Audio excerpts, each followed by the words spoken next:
चलिए दोस्तों देखते हैं कुछ और साधारण ब्याज के क्वेश्चन जो कि इम्पोर्टेंट है। यहाँ से क्वेश्चन परीक्षा की दृष्टि से बहुत इंपॉर्टेंट है और एग्जाम में बनता है। अगर थोड़ा सा टफ पूछना होगा तो यहीं से क्वेश्चन पूछेगा। ठीक है, चलिए इसको भी सॉल्व करते हैं शॉर्ट ट्रिक से। इसमें क्या कह रहा है, क्वेश्चन कह रहा है कि 15,000 रुपये में से 7,000 रुपये को 5% वार्षिक ब्याज दर पर तथा 3,000 रुपये को 8% वार्षिक ब्याज दर पर उधार दिया जाता है। यदि कुल धन पर 10% वार्षिक की दर से ब्याज प्राप्त करना हो तो शेष धन को किस दर पर उधार देना पड़ेगा। ठीक है, तो आइए इसको हम सॉल्व करते हैं।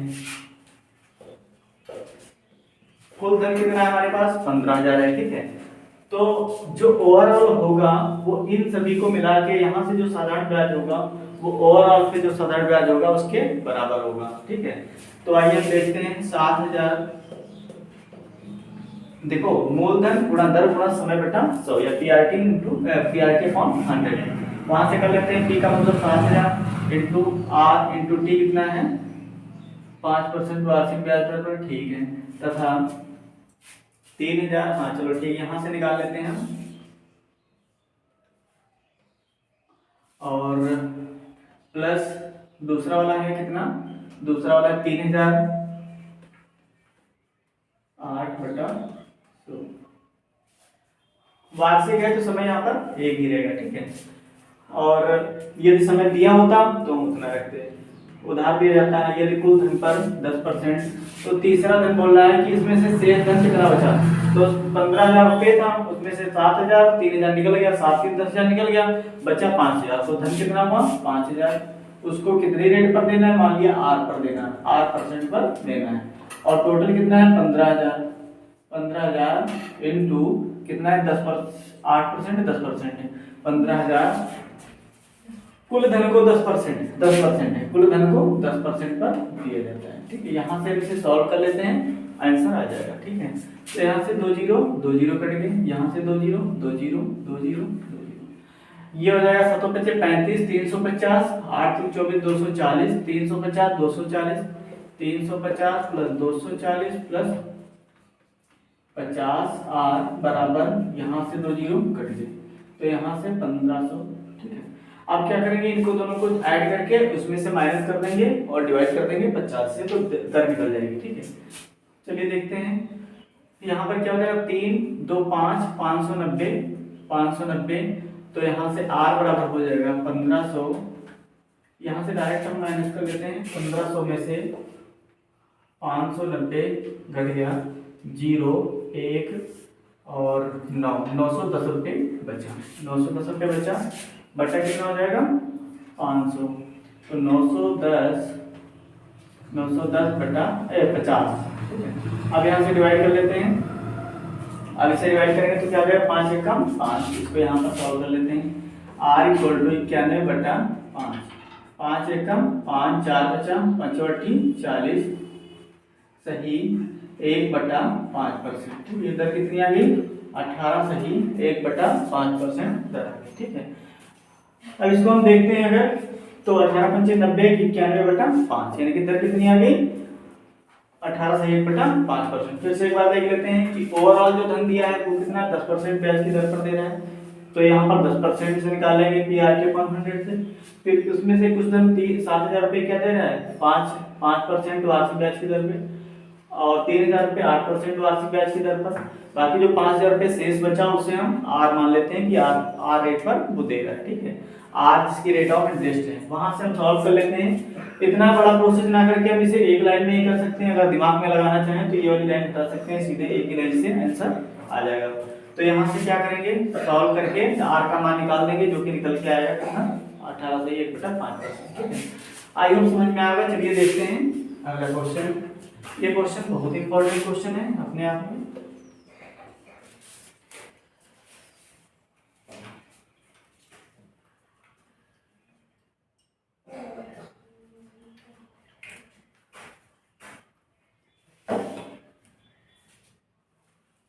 इसमें क्या कह रहा है कि 20,000 रुपये उसके पास थे किसी के पास, उसमें से 8,000 रुपये को उसने 10% वार्षिक ब्याज की दर पर, 4,000 रुपये को 15% वार्षिक ब्याज की दर पर उधार दिया। यदि कुल धन 15% ब्याज पर प्राप्त करना हो, कुल धन पर 15% ब्याज प्राप्त करना हो तो शेष धन पर देन धन को किस रेट ऑफ इंटरेस्ट पर उधार देना होगा। तो यहाँ पर भी हम वही करेंगे। तो हम यहाँ शॉर्ट से लगाते हैं, सीधे ज्यादा बड़ा मेथड ना यूज करते हुए डायरेक्ट जब यहाँ से हम लगाएंगे इसे तो यहाँ 2 जीरो से 2 जीरो कट जाएंगे, यानी कि 800 आ जाएगा। सीधे 800 आ जाएगा, 800 प्लस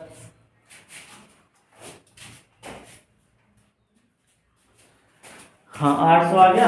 और दूसरा क्या बोल रहा है 4000 रुपए को 15%, तो ये क्या हो जाएगा 2 जीरो कट जाएंगे, 15 चक्कू 60 यानी कि 600 हो जाएगा। 15 चक्कू 60 यानी कि 600 हो जाएगा। ठीक है, 2 जीरो से 2 जीरो कट जाएंगे और 15 चक्कू 60, उसके पीछे जीरो लग जाएगा। ठीक, 600 हो जाएगा। प्लस शेष धन इसमें कितना बचा 8000, 4000 12000 दे दिया, बचा कितना 8000।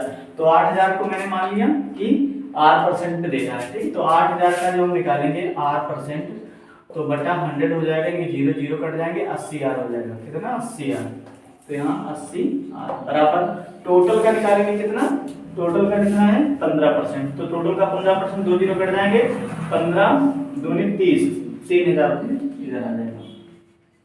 कैसे आया देखते हैं, 20000 15 बटा 100, 0 0 0 0 15 दूनी 30, 3000।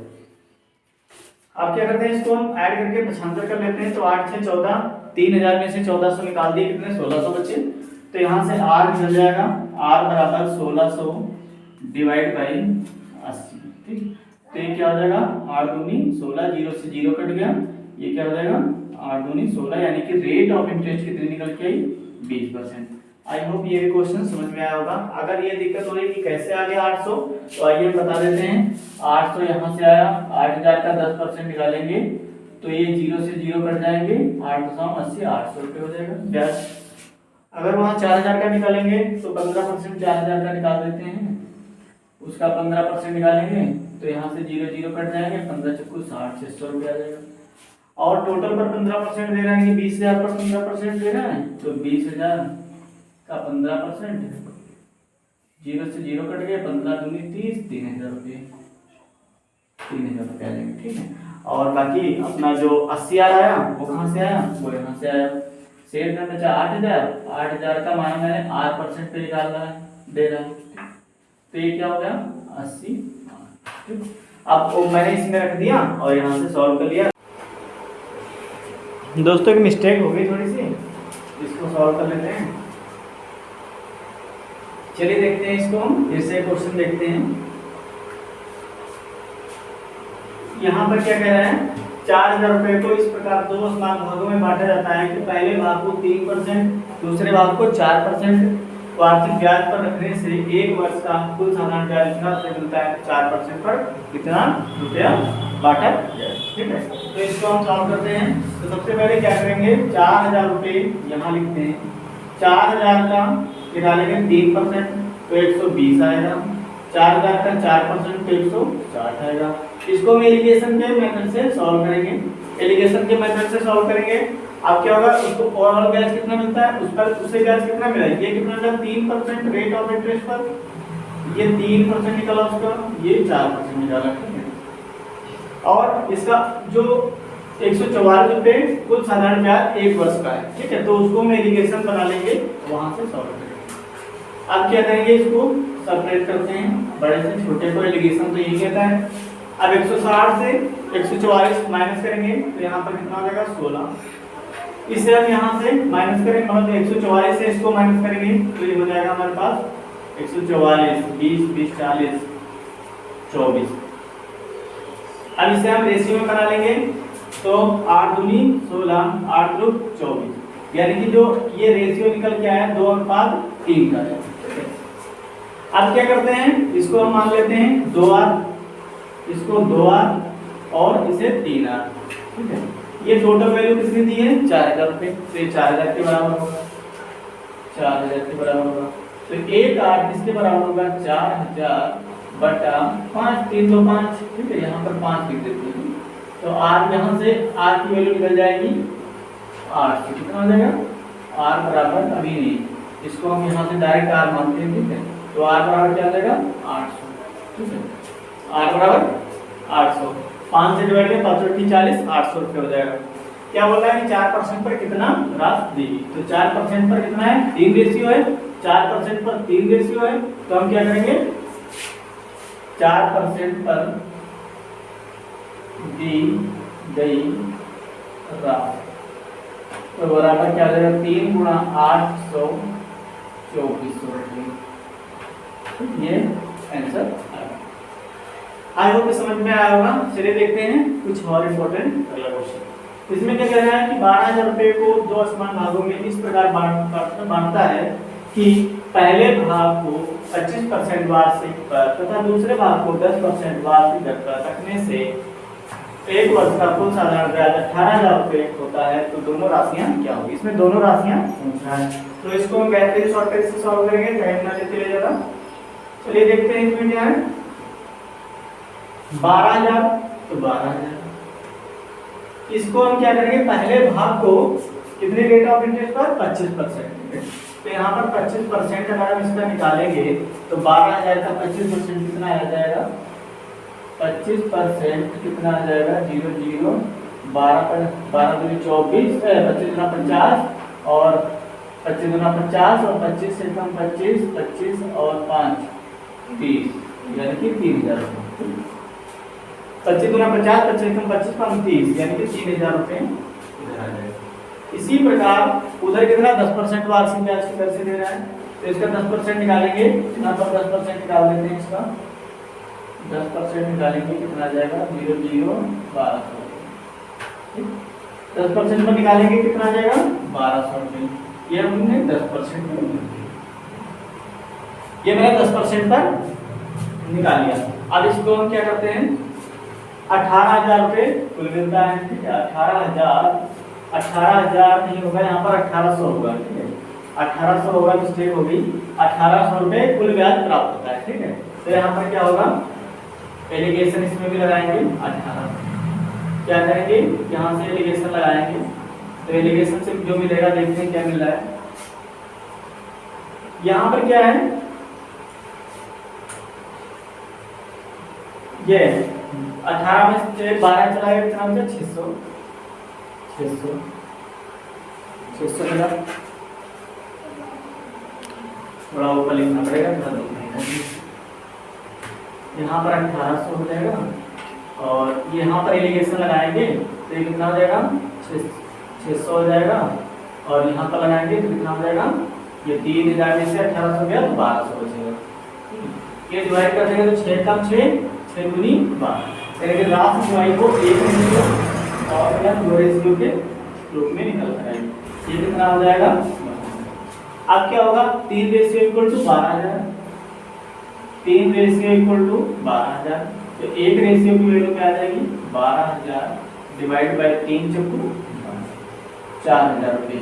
बोल क्या रहा है दोनों राशि में बोल रहा है, तो देखिए 25% पर जो राशि दी गई उसको कैसे सॉल्व करते हैं। 25% का कितना 1 रेशियो, तो 25% पर कितनी राशि दी गई 25% पर दी गई राशि बराबर कितनी निकल के आएगी 1 रेशियो यानी 4,000। और दूसरा क्या बोला 10% पर क्या दी गई, तो 10% पर दी गई